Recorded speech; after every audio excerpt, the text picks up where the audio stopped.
Hello everyone, today we have a 2018 Tesla Model S.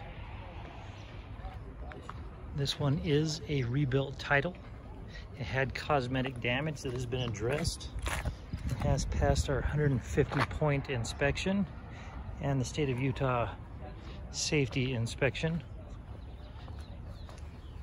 As you can see, there's no evidence of any front end damage whatsoever, and that's what it had sustained.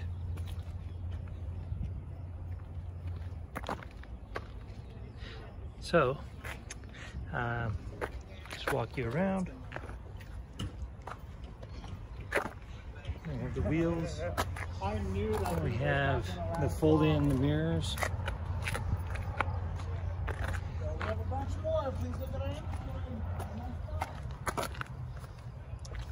And here's the trunk. There's the trunk space. Go ahead and close that trunk. On the Model S, it's best to grab it right here on the inside and to close it.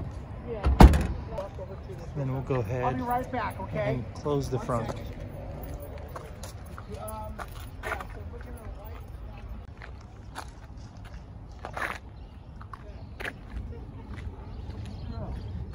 And you have to be careful when closing these hoods that you don't close them from the side. You want your hand right here, both of your hands right here on the Tesla logo, basically in the shape of a U around the logo, and you press down, and that's how you close this frunk. The frunk is simply the trunk in the front. All right, here is the back seat. Let's go ahead and show you that. There's your door handle, your power windows. This is wrapped in dark gray leather.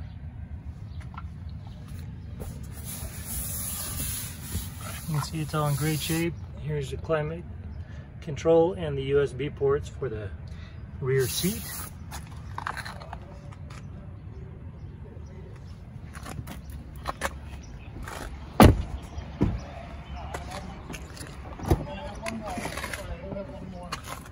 It's going to beep at us until we get in. Right here's the door controls.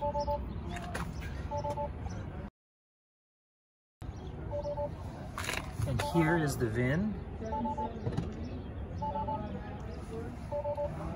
There are the controls for the driver's seat. We're gonna go ahead and hop in. So stop beeping at us because we have the headlights manually set.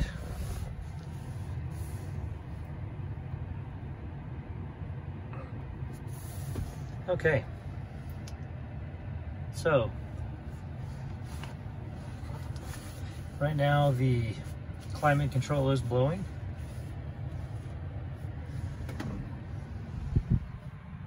When it blows clear across the dash, so this entire opening, and you can control that. Here are the toggle switches for the steering wheel. You can go up, down, and side to side, and right here, same thing. Most of the vehicle is controlled from this tablet. Looking down here, we'll go back to that in a second. This is your center console. There are Apple and micro USB right there. And as you put those down, don't push them down very hard or else they think that you're trying to pop them back up again. Okay, and here we have the cup holder. There is your key fob, and right here is your center console. As you see, it's very clean. Not a lot of buttons to push on the outside, but there are a lot of buttons to push on the inside. Let's go ahead and show you this. This is your driver interface. We can open the frunk and the trunk. This way we can also open our charging port, windshield wipers. So some of your more commonly used things. And right here we have the control of our headlights. I just put them on auto. Our front fogs, we can turn those on or off. Our dome lights, on or off, ambient lights. And the ambient lights you'll be able to see them down here. Okay. And then there's your high beams. Here's your locks. Right now we're using the key card. You also have your window and child locks right here. It's all categorized for you. The display mode, right now we have it on auto. You can have it on day, so it'd be a little bit brighter, and then at night it gets a little bit dimmer. You can set your brightness manually. You can set your clean screen mode so that you can clean it and it won't operate the vehicle in any other way while you're cleaning it. You also go to your time format, distance in miles or kilometers, temperature, a lot of your various display settings. Steering mode, right now we have it set for comfort, then there's standard and sport. Acceleration, you can either have it on chill or standard. Regenerative braking, we have it on standard right now. The stopping mode, you can have it so that it holds, rolls, or creeps. And then you also have a slip start setting. Here are your autopilot settings.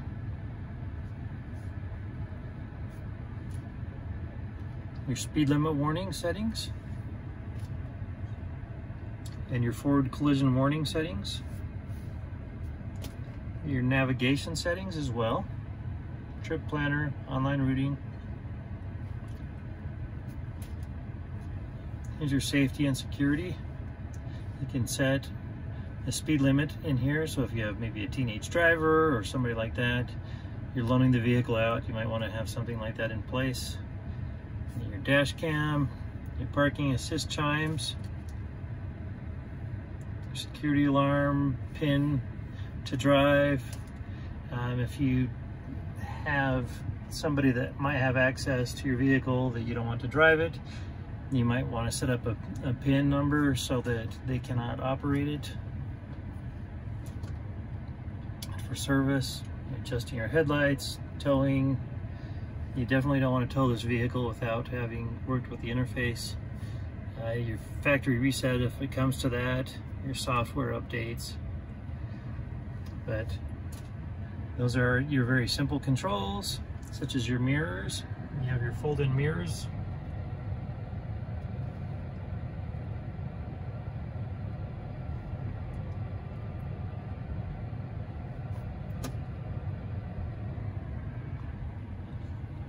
Okay, and so you can also minimize that and just go to your navigation. You can go to your music. All you have to do to go to your music is to push your music button. Then we'll grab this and pull it up and it'll load up with your music. You can set it up for our radio to connect with our phone. I won't connect it with my phone. We want it to connect to yours.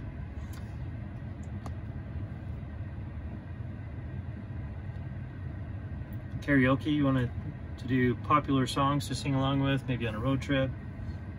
Spotify, tune in. Here are your other auto settings.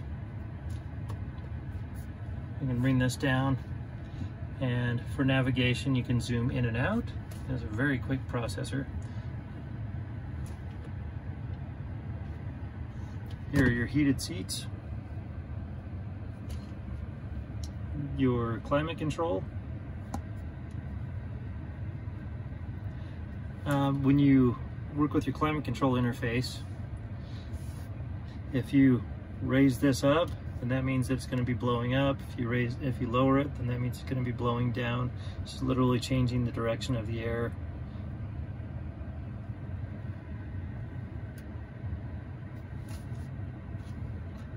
You can change your fan speed, your temperature that it's blowing at. If you were leaving your dog in the car, you can set it so that you'll keep your dog cool, and it will also have an alert here on the screen allowing people to know that your dog is safe and they don't need to break the window and get in and rescue it. Here are your front and rear defrost. You can blow them cold or you can blow them hot. There's your stereo volume if you independently want to control your stereo volume.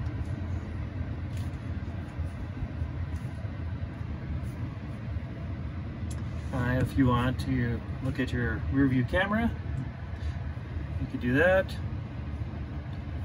If you want to see how much energy you have consumed recently, there you have it. You can also work with your trip computer and such. And for a full tutorial of this vehicle, you can go ahead and click on one of the Tesla tutorial videos on our website at tjchapmanauto.com, and that goes into these much greater detail.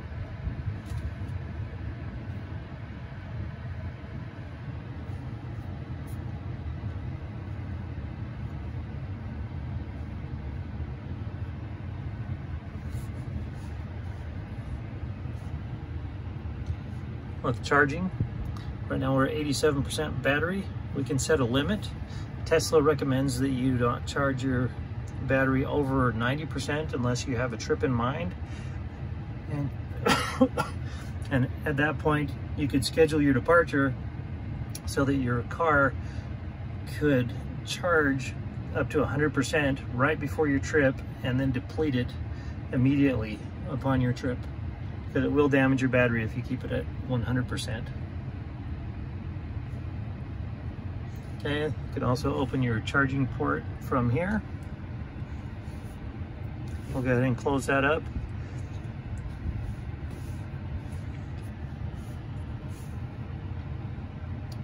This toggle switch right here brings up your menu. You can browse the web, you can play games, you can also watch movies with your theater. But you would have to connect to Wi-Fi, obviously. This comes in especially handy when you're charging your vehicle. Here's your toy box. So you could turn on a fire and play music if you like. But at any rate, for additional inventory, visit us at tjchapmanauto.com.